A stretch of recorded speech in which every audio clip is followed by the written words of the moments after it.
we've all no doubt reflected on what has changed post-pandemic. And it feels to me that very common themes are that huge level of disruption has focused people's minds and created some common priorities. And to me, I don't hear many politicians talking about this, not just in this country, but anywhere around the world. But it seems to me there are three universal priorities. And those are the sustainability of our planet. You know, nobody should be discussing why climate change is important. So that's number one.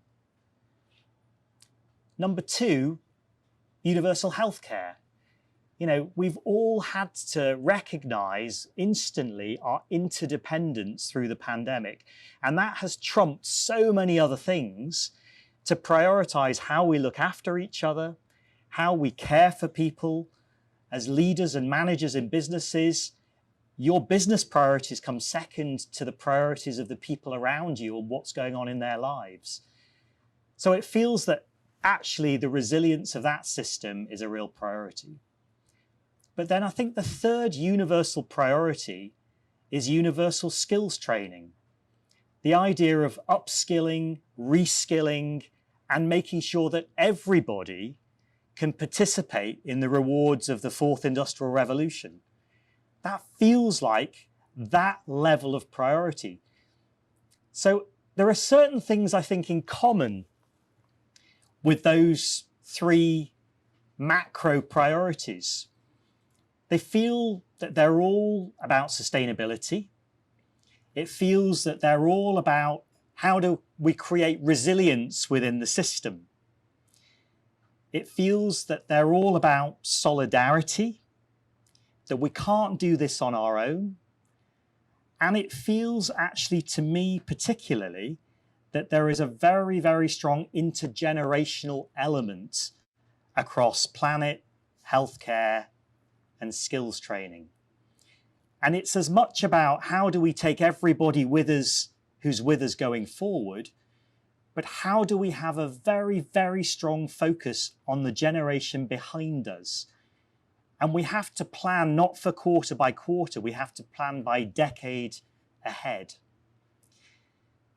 And so being involved in a business that's about learning, that's about skills, feels like an enormous privilege if it's something that's so important. And I think it's one of the things that we probably all have in common in this room. We are in that business. But it brings with it a great responsibility as well.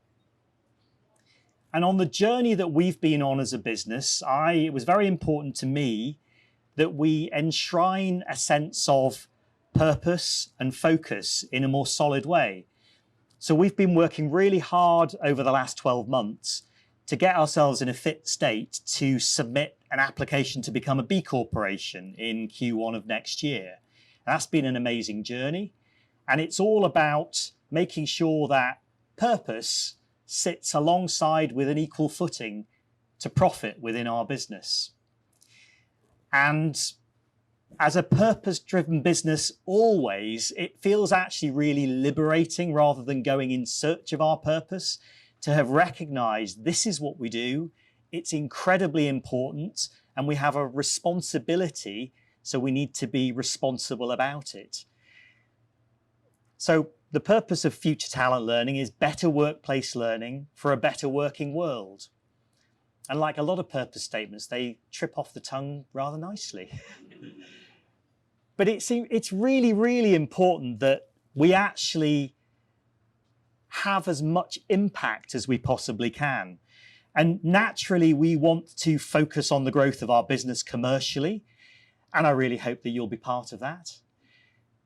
But actually, societal impact and maximising that on our journey is incredibly important to us. And fulfilling our purpose, we can't do on our own. And that's where a sense of common purpose with employers, partners, other stakeholders in our ecosystem, that can help us all together maximising the impact that we have. And let's face it, the business of education, of skills, of learning, It's about human flourishing. It's an amazing thing to be involved in. But the idea that we have a focus on the common good in the middle of that is really important.